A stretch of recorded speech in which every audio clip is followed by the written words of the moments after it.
Selamat pagi pemirsa. Proyek sirkuit Mandalika yang dikembangkan di kawasan ekonomi khusus Mandalika, Nusa Tenggara Barat terlilit utang senilai 4,6 triliun rupiah. Solusi yang ditawarkan adalah dari APBN dengan meminta penyertaan modal negara atau PMN senilai 1,19 triliun rupiah melalui penganggaran kementerian dan lembaga sebesar 1,18 triliun rupiah serta insentif PPN atas jasa kena pajak 240,73 miliar rupiah dan insentif biaya masuk dan pajak impor 10,41 miliar rupiah.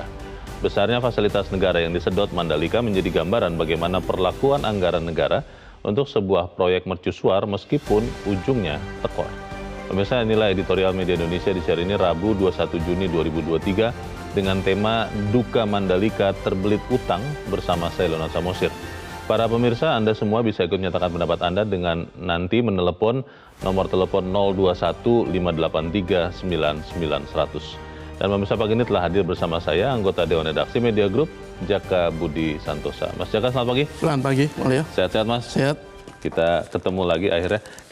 Kita bicara soal Mandalika, tapi sebelum kita bicara Mandalika, Mas Jaka dan pemirsa, kita lihat dulu ada beberapa berita yang diperhatikan Media Indonesia. Yang pertama adalah ini berita foto, Anda bisa lihat di harian Anda pemirsa, penghormatan untuk para pahlawan yang dilakukan Kaisar Jepang Naruhito dan Permaisuri Masako yang sedang datang ke Indonesia. Ini artinya apa nih kalau kita bisa lihat gambar dan kehadiran Kaisar Jepang ini, Mas Jaka? Ya, saya pikir ini seremoni yang biasa dilakukan ya ketika sebuah negara mengirimkan pemimpinnya untuk berkunjung ke negara lain. Yeah. Seperti yang dilakukan Kaisar Naruhito yang kemarin melakukan berdoa di Taman Makam Pahlawan Nasional Kalibata sebagai penghormatan terhadap jasa-jasa pahlawan negara lain, dan ini sebuah ritual atau seremoni yang biasa dilakukan oleh setiap kepala negara atau kepala pemerintahan yang datang ke Indonesia. Jadi saya pikir ini sebuah yang harus kita hormati juga ketika pemimpin kita ke negara lain juga biasanya kan seperti itu. Tapi kan kunjungan Kaisar ini kan dinilai oleh banyak pihak sebagai kunjungan yang spesial. Pertama, ini kunjungan pertama ketika dia setelah dilantik jadi kaisar pada 2019. Kemudian kunjungan ke Indonesia adalah menandai juga hubungan 65 tahun antara Indonesia dan Jepang. Hubungan Indonesia-Jepang. Ya, artinya ini sebuah momentum yang tentu saja tidak boleh kita sia-siakan. Beberapa pengamat kan mengatakan ya kita jangan hanya melihat hubungan antara Indonesia dan Jepang di permukaan, tapi harus lebih mendalam. Kita jangan hanya sebagai market, tetapi juga harus betul-betul menjadi pemain yang juga menentukan dalam hubungan kedua negara ini. Iya, betul. Di beberapa hari yang lalu saya sudah katakan juga di tempat ini, Mas Jaka, bahwa ketika pembangunan MRT di tahap pertama dari Jepang, itu mesin pengebornya itu, tunnel boring machine-nya itu didatangkan dari Jepang. Betul. Lalu setelah selesai membangun, mengebor, itu diekspor ulang lagi ke Jepang. Dikatakan bahwa Indonesia ingin membeli satu untuk mau ditiru mungkin tapi Jepang tidak memberikan. Betul. Ya, oke, kita harapkan dampak kedatangan ini akan menguntungkan kedua belah pihak, mungkin juga dari kacamata Indonesia khususnya. Kita ke berita selanjutnya, ini adalah headline Media Indonesia atau hari ini pemirsa dan Mas Jaka, jerat pidana menanti elit KPK. Waduh, ini maksudnya jerat pidana seperti apa dan kenapa kemudian elit KPK dinantikan atau seakan-akan bisa kena jerat pidana, Mas Jaka? Iya, ini kan terkait dengan kasus pembocoran dokumen hasil penyelidikan yang diduga dilakukan oleh Ketua KPK Pak Firly Bahuri. Dan yang menarik adalah ketika Dewan Pengawas KPK menyebut tidak ada bukti sehingga tidak perlu dilanjutkan ke sidang etik. Tidak melanggar etik ya katanya. Tidak melanggar etik. Di sisi lain Polda Metro Jaya menyatakan bahwa kasus ini sudah naik ke penyidikan, dari penyelidikan ke penyidikan. Berarti ada bukti itu ya? Iya, jadi artinya ada unsur pidana dalam hal ini, dan ini oleh sebagian orang, para pegiat anti korupsi, ya semestinya Dewas malu ya, ketika mereka tidak bisa menemukan sesuatu yang bisa dijadikan alasan untuk mengajukan ke sidang etik, tetapi di sisi lain kok malah sudah ada bukti untuk tindak pidana. Jadi ini sebuah kejadian yang menurut saya sangat memprihatinkan ketika KPK yang semestinya menjadi garda terdepan upaya pemberantasan korupsi, tetapi diduga melakukan tindakan-tindakan yang justru menghambat pemberantasan korupsi. Dan ironisnya dugaan itu kan dilakukan oleh pimpinan KPK yang semestinya betul-betul menjadi pemimpin, menjadi panglima untuk melawan korupsi.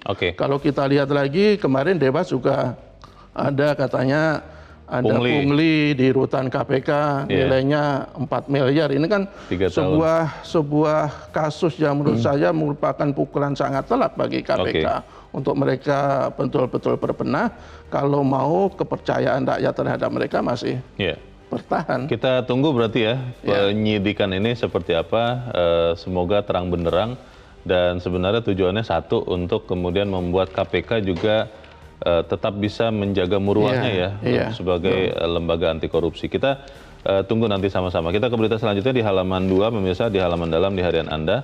Ini terkait dengan perempuan ini, Mas Jaka. Perempuan masih jauh dari rasa aman. Ini maksudnya apa ini, Mas? Ya, ini kan temuan dari Komnas Perempuan ya, bahwa faktanya itu perempuan menjadi salah satu objek kekerasan. Kekerasan berbasis gender ini ditemukan sampai 2021 misalnya disebutkan ada sekitar 2.766.404 orang yang menjadi korban.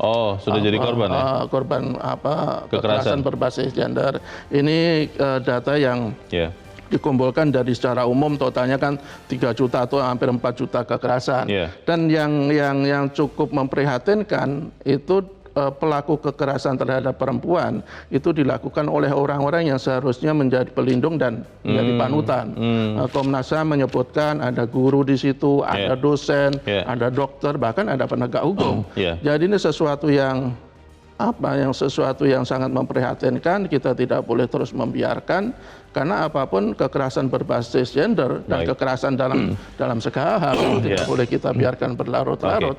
Jadi harus ada tindakan yang tegas. Kalau ada kekerasan ya harus betul-betul diselesaikan. Kalau tidak bisa dengan secara ini, harus dengan penegakan hukum yang tidak boleh lembek. Kita tunggu nanti ya seperti apa penanganannya. Jangan kemudian sudah ada laporan lalu ya tidak ada perubahan berarti. Begitu ya, Mas Jaka ya. Kita tinggalkan berita itu, kita ke editorial, pemirsa dan Mas Jaka. Editorial diberi judul pada pagi ini, Duka Mandalika Terbelit Utang. Ini saya pertama kali mendengar cerita ini kaget juga sih, Mas Jaka. Maksud saya begini, saya masih ingat gegap gempita Mandalika, waktu itu ada MotoGP, lalu juga kemudian ada World Superbike ya. Saya berpikir dengan begitu banyak orang datang, nonton, diekspos di seluruh dunia mungkin ya, itu kan harusnya minimal imbang lah, impas begitu. Tapi kenapa menjadi rugi nih? Ada apa nih, Mas Jaka? Pertama mungkin Mandalika kan baru ya, artinya secara ekosistem untuk olahraga otomotif, utamanya MotoGP atau Superbike itu belum terlalu dikenal banyak orang. Tetapi dengan biaya yang segitu besar semestinya ya tidak boleh rugi yang demikian banyak, tidak boleh utang yang demikian besar. Kalau secara keseluruhan kan kawasan Mandalika ini kan utangnya kan gila-gilaan, 4,6 triliun. Kemudian juga kemarin ada pernyataan dari Injarne, katanya untuk Superbike itu sampai rugi 100 miliar. Untuk MotoGP ruginya 50 miliar. Ini kan sebenarnya berarti ada yang salah sebenarnya, bahwa mungkin pertama adalah perencanaan, kedua juga soal pelaksanaan pembangunan, dan ketiga adalah penyelenggaraannya eventnya. Karena semestinya kan motorbike itu kan atau MotoGP itu kan sebuah event yang sangat seksi, sangat menarik untuk mendatangkan sponsor, untuk mendatangkan penonton, dan mendapatkan cuan itu sebenarnya cukup besar modal dari MotoGP. Jadi harus ada pembenahan saya pikir, dan ini menjadi pelajaran yang tidak boleh dianggap sepele, karena kalau kita biarkan, kita khawatir ke depannya akan semakin rugi dan utang akan semakin gila-gilaan. Salah satu solusi yang dimintakan oleh InJourney kalau kita baca di pemberitaan dan juga di editorial Mas Jaka adalah penyertaan modal negara berikut. Itu kalau tidak salah sekitar 1,2 triliun. Pertanyaannya adalah apakah kemudian PMN itu harus terus ditambahkan? Lalu pertanyaannya adalah apakah PMN itu akan efektif menyehatkan Mandalika? Karena kalau tidak semacam menggarami air laut begitu ya Mas Jaka. Kita akan bahas itu. Dan pemirsa, nilai editorial Media Indonesia untuk hari ini Rabu 21 Juni 2023, duka Mandalika terbelit utang.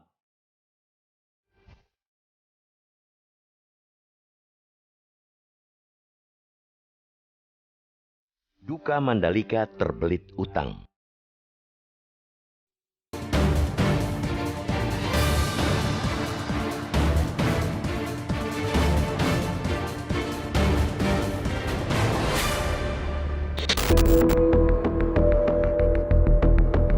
Gegap gempita saat menggelar balap motor paling prestisius di dunia, World Superbike dan MotoGP, membuat sirkuit Mandalika di Nusa Tenggara Barat langsung menjadi perhatian masyarakat dunia. Ajang yang diproyeksikan menjadi jantung pengembangan kawasan ekonomi khusus Mandalika, ibarat memiliki daya magis. Sirkuit Mandalika distempel sebagai simbol kebangkitan pariwisata dan perekonomian oleh Presiden Joko Widodo. Tidak hanya di NTB, juga bagi seluruh Indonesia. Namun ternyata proyek sirkuit Mandalika yang dikembangkan di kawasan ekonomi khusus atau KEK Mandalika, Nusa Tenggara Barat, rupanya kini terlilit utang senilai 4,6 triliun rupiah. Ironi dari kemegahan Mandalika yang tidak mampu dibayarkan.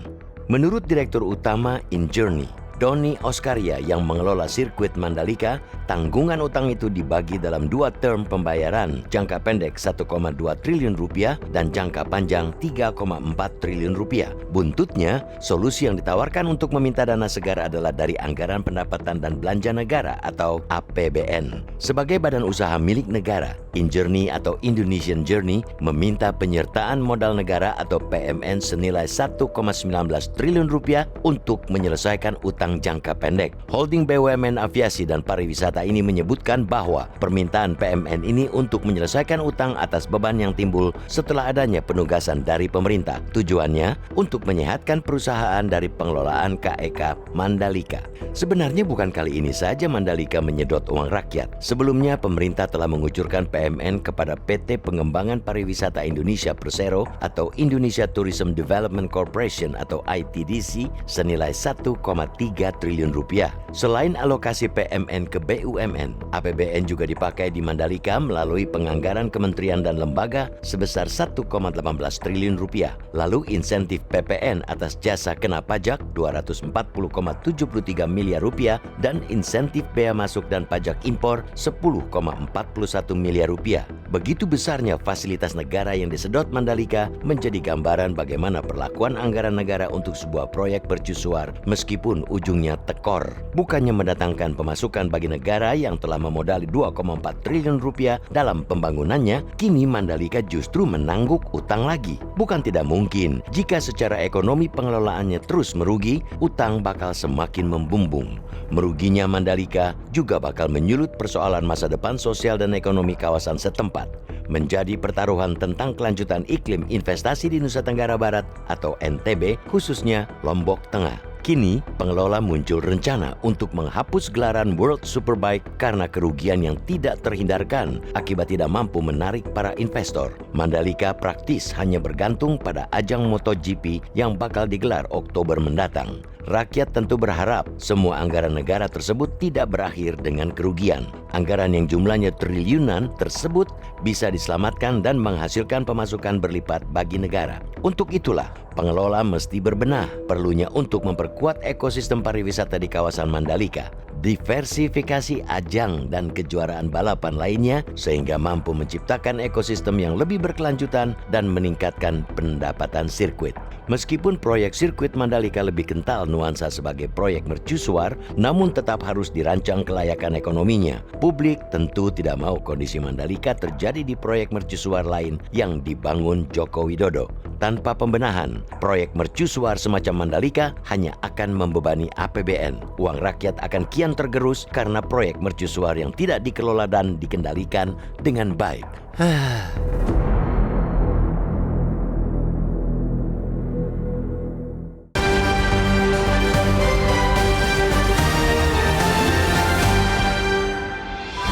Di bagian berikut Anda bisa ikut menyatakan pendapat Anda terkait editorial pagi ini. Pemirsa, untuk saat ini tetaplah bersama kami.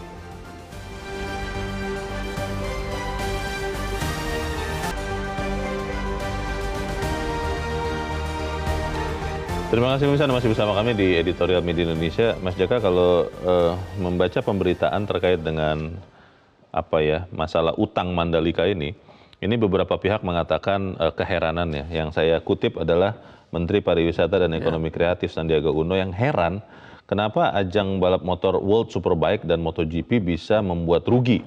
Kalau menurut Menteri Sandiaga, ini penyelenggaraannya itu business to business nih. Kalau penyelenggaraannya profesional dan perhitungan tepat, harusnya bisa tidak rugi. Dan Sandi mengatakan Kementerian Pariwisata juga ikut loh membayar saat itu katanya. Nah ini yang menjadi sumber masalah itu pengelolanya, Injourney atau direksi dari KEK Mandalika, atau yang mananya nih? Ya mungkin ada baiknya kan saya dapat informasi juga ini, jadi sebenarnya ketidakberesan dalam Mandalika itu kan dimulai sejak awal, mulai dari perencanaan, ketika pembangunan, kemudian ketika ada pelaksanaan sebuah event. Salah satu kontraktor misalnya itu menyebutkan bahwa konsep pembangunnya itu tidak utuh. Jadi ketika ada keinginan tertentu di tengah jalan misalnya, ketika ada keinginan salah satu atau petinggi negara misalnya untuk tiba-tiba membangun ini, yaitu harus segera dilaksanakan oleh kontraktor. Tidak dihitung dulu. Tidak dihitung dulu dan harus cepat. Katanya ada salah satu pembangunan tempat untuk VIP misalnya, itu harus selesai dalam waktu 2 minggu. 2 minggu? Itu cost overrun-nya sangat gila-gilaan. Dan mereka mengeluh sampai sekarang katanya sekitar 8 miliar pun belum dibayar juga. Karena mungkin kan itu akhirnya harus menambah tenaga kerja begitu rupa, jangan-jangan kerjanya 24 jam gitu ya. Dan itu kan membuktikan bahwa ketika pembangunan pun juga sebenarnya masih sudah ada masalah. Juga ketika adalah penyelenggaraan sebuah event, tidak disebutkan apakah ini MotoGP atau Superbike ya, tapi disebutkan bahwa terlalu banyak bos di situ ketika ada event. Jadi semuanya kasih arahan. Iya, kasih arahan maunya seperti ini ya, jadi IO-nya juga kalang kabut. Dan tentu saja juga berpengaruh juga ke cost. Biayanya jadi membengkak. Dan IO-nya ini katanya juga masih punya piutang di sana sekitar 6 miliar belum dibayar juga. Jadi sebenarnya kita melihat bahwa secara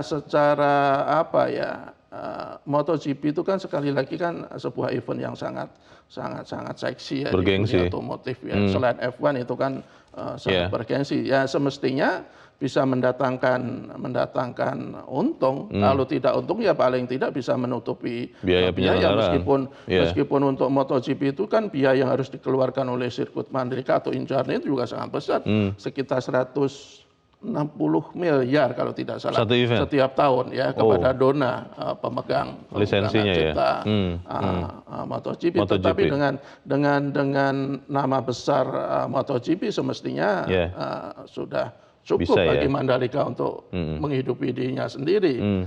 Kemudian juga Superbike itu kan meskipun tidak sewah MotoGP, tapi kan cukup menjanjikan juga. Buktinya di sirkuit yang sudah eksis, yang sudah terkenal di dunia itu juga Superbike juga tetap bisa berlangsung dengan dengan baik dan tidak merugikan penyelenggara. Jadi saya pikir mesti ada pembenahan internal yang cukup masif, cukup revolusioner. Jangan sebentar-bentar terus malah minta negara mengucurkan uangnya lagi. Kalau bicara, kalau melihat yang disampaikan tadi sudah sempat dikutip juga ya Mas Jaka ya. Direktur Utama Injurni Doni Oskario dalam rapat dengar pendapat dengan Komisi 6 mengatakan karena kerugian ini maka berencana untuk menghapuskan event World Superbike. Dan ini dipertanyakan oleh Menteri Pariwisata Sandiaga, juga dipertanyakan oleh Gubernur NTB. Kenapa justru dikurangin kegiatannya? Padahal kan logikanya tambahlah kegiatan supaya dapat pemasukan. Ini bagaimana ya Mas Jaka? Ya gini, sirkuit itu kan bukan sepanjang tahun itu bisa mendapatkan pemasukan. Karena eventnya hanya beberapa hari ya? Musiman kan, karena kan mereka tergantung event. Jadi seharusnya logikanya ketika sebuah sirkuit itu menyelenggarakan lebih banyak event, harusnya lebih berpotensi untuk mendapatkan pendapatan lebih banyak ya, bukan malah mengurangi event-event apalagi yang cukup bergengsi seperti Superbike. Katanya karena dari awal sebelum diselenggarakan dihitung-hitung kalau tetap diselenggarakan World Superbike itu menambah kerugian, dari awal dihitung itu sudah menambah kerugian bukan untung. Nah itu bagaimana Mas? Ya persoalannya kenapa di negara-negara lain tidak? Itu kan berarti kan ada persoalan di kita. Kalau kita beralasan bahwa Mandalika ini karena sirkuit baru, kita bisa kita pahami, tapi tidak bisa kita jadikan alasan untuk kemudian memangkas event yang cukup bergengsi. Kata Injurni sepi sponsor Mas World Superbike itu. Ya itu sekali lagi kan tergantung dari kreativitas kita ya. Jadi Injurni itu kan harusnya punya kemampuan yang luar biasa untuk menggait sponsor dengan menjual nama besar Superbike misalnya. Ya kalau umpamanya Superbike sekarang dibatalkan, praktis kita hanya sirkuit hanya berharap pada MotoGP. Kalau event-event lain, kalau di 2023 ini kan hasilnya ada 4 ya perhelatan yang cukup bergengsi ya. Pertama adalah Superbike yang sudah berlangsung hari kemarin, kemudian juga ada kejuaraan Asia Racing Championship, kemudian juga ada Asia Talent, ada event-event lain seperti Kejurnas. Saya pikir untuk mendatangkan sponsor ya tidak semudah dengan event-event yang lebih besar. Tetapi apapun kalau sirkuit itu justru semakin dikenal, sedikit menggelar event, ya logikanya malah makin sedikit untuk mendapatkan pendapatan. Jadi saya pikir mesti ada perubahan paradigma, dan yang paling penting adalah ada pembenahan internal yang harus segera dilakukan. Pertanyaannya Mas Jaka, apakah ini kemudian kita serahkan kepada penyelenggara saja, dalam hal ini mungkin Injurni sebagai holding BUMN untuk pariwisata dan penerbangan aviasi, atau memang ini harus ya pemerintah pusat sendiri? Karena kan dari awal yang kita tahu pemerintah pusat menjadikan ini salah satu proyek yang penting sekali, dan ini ketika ada masalah apakah dilepaskan kepada penyelenggara saja atau bagaimana? Ya, boleh pemerintah pusat turun tangan, tetapi saya pikir kok tidak harus dalam bentuk mengucurkan dana lagi. Modal negara itu, PMN itu. Karena sudah sangat banyak uang rakyat yang dihabiskan untuk membangun atau mengadakan event di Mandalika ini. Tapi kata Injurni itu solusi satu-satunya untuk utang jangka pendek 1,2 triliun itu, karena kalau tidak nanti jangan-jangan mungkin utang itu bisa membengkak juga karena kena bunga dan segala macam, Mas. Ya, kalau sedikit-sedikit kita minta uang dari negara, uang dari rakyat, ya bagaimana kita bisa mendidik BUMN ini untuk betul-betul mandiri, serius, betul-betul mandiri mengelola tugasnya. Dan kalau kita lihat untuk membangun sirkuit Mandalika dan segala penunjangnya itu kan negara sudah mengeluarkan sekitar 2,4 triliun. Itu bukan uang yang sedikit. Kemudian juga pernah memberikan PMN itu sekitar 1, triliun kalau tidak salah. Kalau lagi-lagi duit negara harus dikucurkan ke sana, ya apakah rakyat rela ketika uang rakyat terus-terusan digelontorkan ke proyek-proyek yang oleh sebagian kalangan juga dipermasalahkan urgensinya. Gitu. Kalau membaca pemberitaan juga, Mas Jaka, pemerintah NTB, gubernur sudah mengatakan kesanggupannya untuk mengambil alih sirkuit Mandalika. Walaupun belum diperjelas ya, mengambil alih itu apakah kemudian membayarkan semua utangnya yang sekitar hampir 5 triliun itu, lalu kemudian bagaimana nih peran dari pemerintah pusat yang sempat menggunakan Mandalika ini untuk mendongkrak minat wisatawan ke Indonesia. Kita bahas di bagian berikut, Mas Jaka dan pemirsa tetap bersama kami. Editorial Media Indonesia kembali seusai Headline News pukul 7 waktu Indonesia Barat.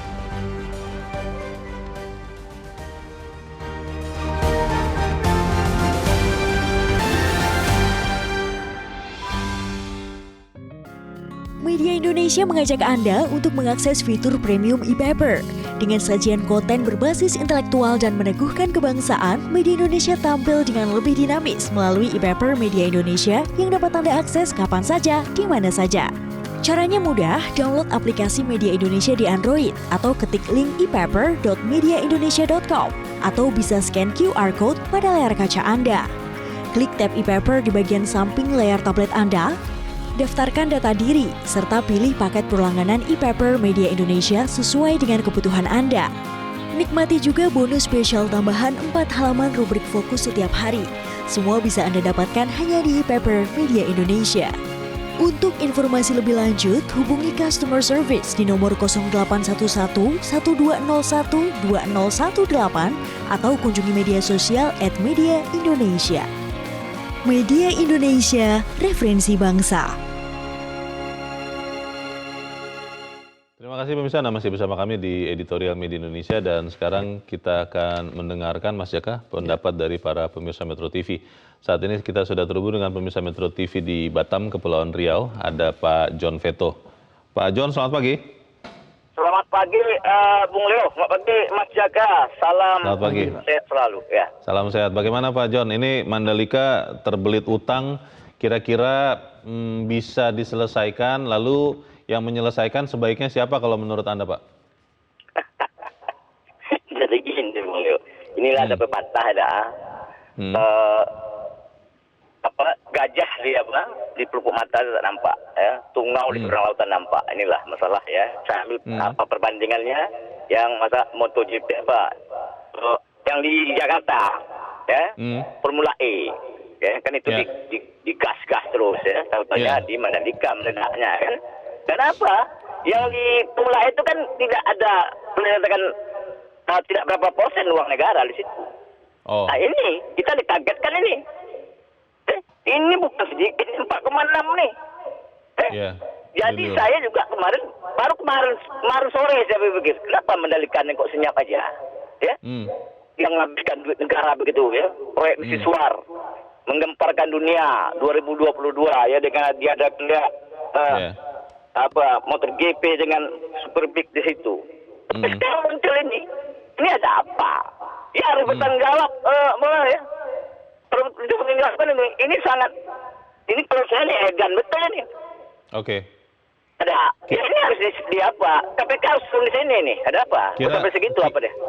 Pak John, kira-kira kalau menurut Anda yang paling pendek dulu lah ya, utang 4,6 triliun ini, salah satunya kan dimintakan oleh Injurni 1,19 triliun untuk disuntikan lagi modal negara. Anda setuju tidak kalau negara menambahkan dulu PMN untuk menyelesaikan utang jangka pendek ini?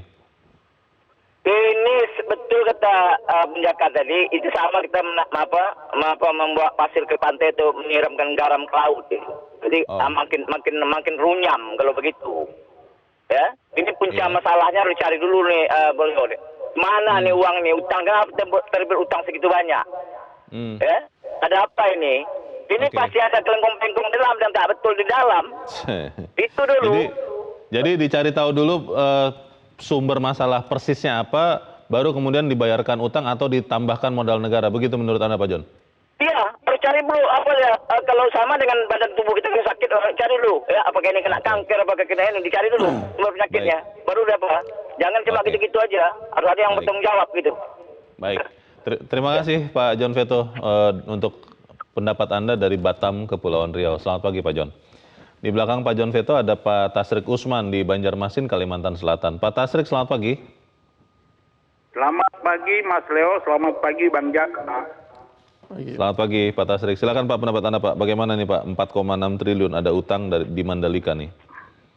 Ya, yang pertama saya sangat prihatin ya bahwa pembangunan sirkuit Mandalika ini ternyata menyisakan utang 4,6 triliun cukup besar. Bahkan pelaksanaan event baik MotoGP maupun Superbike itu mengalami kerugian. Nah, jadi kalau kita bandingkan dengan pembangunan Formula E di Jakarta, itu biayanya sedikit dan sekarang sudah 2 kali event itu sudah mengalami keuntungan. Artinya harus dicari tahu apa menjadi permasalahan. Khususnya pembangunan ini sampai berhutang 4,6 triliun. Nah, kemudian yang kedua, apa penyebab kenapa event yang dilaksanakan di Mandalika itu juga merugi? Harus dicarikan solusi ini. Apakah pelaksanaannya sudah profesional atau belum? Tetapi di samping itu, supaya ada keadilan hukum di negeri ini, kemarin KPK begitu gesit menelisik masalah Formula E. Tolong ini juga ditelisik, supaya jangan sampai ada keuangan kerugian negara yang ada di sana. Sehingga keadilan hukum itu terlaksana dengan baik di Republik ini. Terima kasih. Terima kasih Pak Tasrik Usman di Banjarmasin, Kalimantan Selatan untuk pendapat Anda. Selamat pagi Pak. Di belakang Pak Tasrik ada Pak Edward di Curup, Bengkulu. Pak Edward, selamat pagi. Selamat pagi Bung Leo, selamat pagi Bung Jaka. Selamat pagi Pak. Kita prihatin dengan apa yang terjadi setelah terungkap sekarang bahwa Mandalika itu rugi sekian besar. Ya, ini tapi menyangkut harkat dan martabat bangsa, tidak mungkin tidak dibayar utang ini karena ini kan menyangkut forum internasional. Jadi bagaimanapun ya ini ada tanggung jawab pemerintah. Cuma kita sesalkan sebelum melakukan itu adakan audit forensik dulu ini. Kenapa uang-uang bisa rugi? Mungkin perlu benchmarking kepada event-event yang lain yang menyelenggarakan serupa dalam pelaksanaannya, ada penyimpangan-penyimpangan dalam pelaksanaannya. Kita harapkan pemerintah terbuka. Ya tadi, kalau memang ada penyimpangan kita luruskan. Kalau ada perbuatan pidana ya dipidana. Negara jangan sampai tidak bertanggung jawab sebab ini menyangkut nasional internasional. Kalau sampai pemerintah lepas tangan, nama bangsa dan negara yang sedang diperjuangkan untuk hadir tinggi di forum internasional akan tercorengkan dengan kasus Mandalika. Nah, kita tidak setuju kalau ada penghapusan event lain.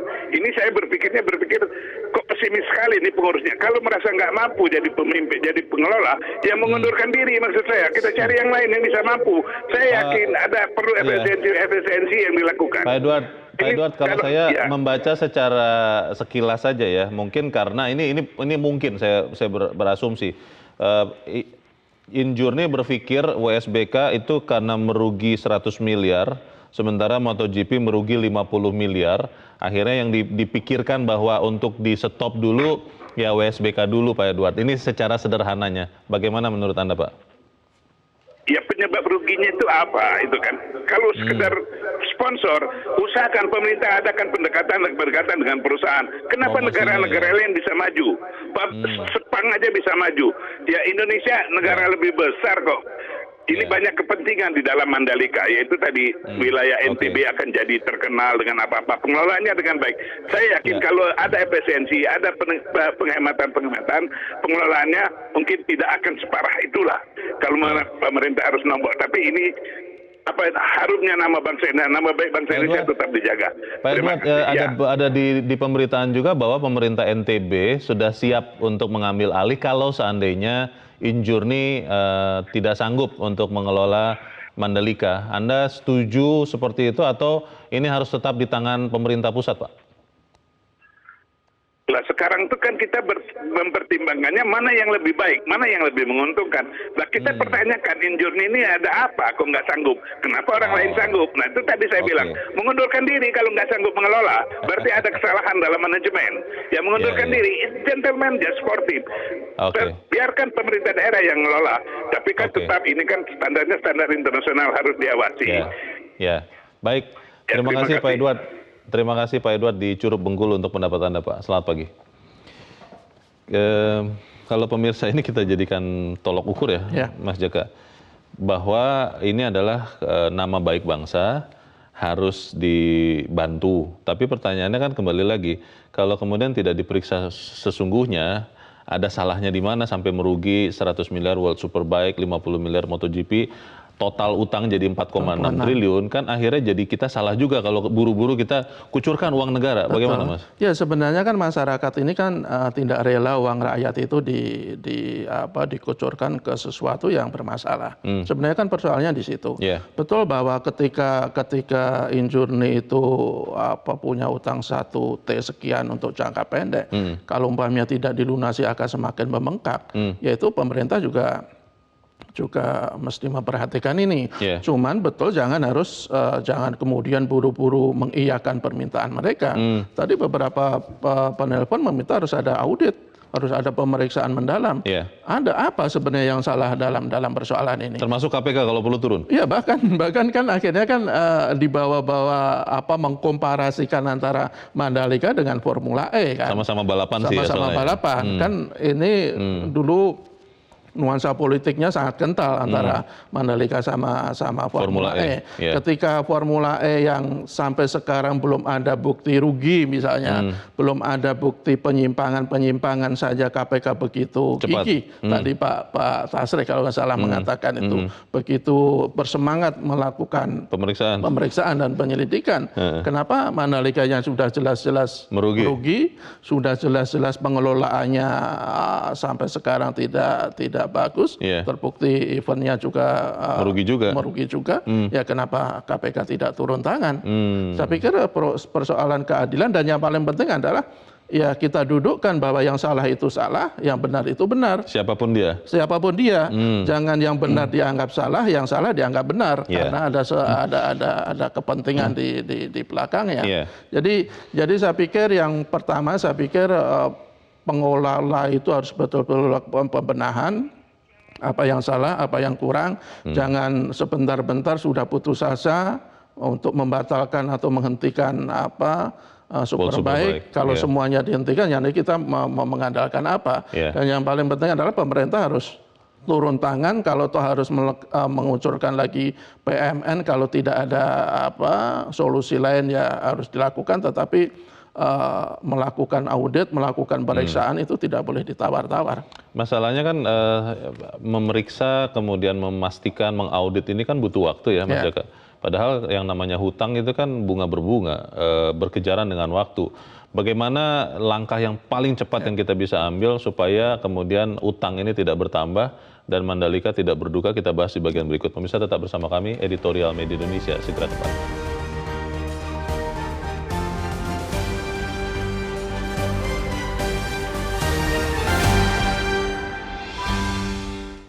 Terima kasih pemirsa, masih bersama kami. Kita ada di bagian akhir dari diskusi kita pagi ini. Mas Jaka, ini kan yang masalah yang berkejaran dengan waktu.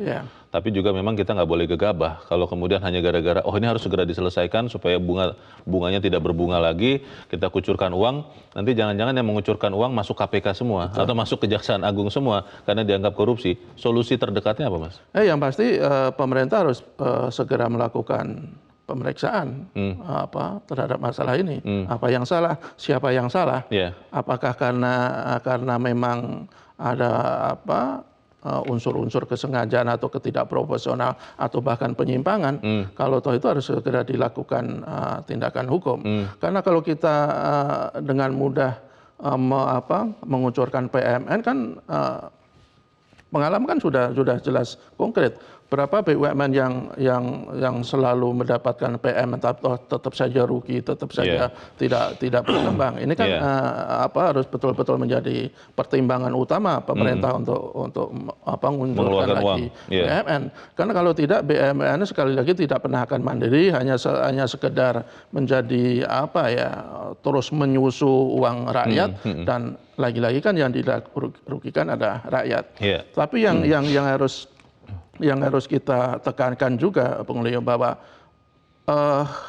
ini kan sudah terjadi. Artinya bahwa lepas dari ini dianggap sebagai proyek mercusuar, proyek yang studi kelayaannya tidak tidak komprehensif, tidak benar. Ini kan sudah terjadi, kan kita tidak boleh mundur lagi.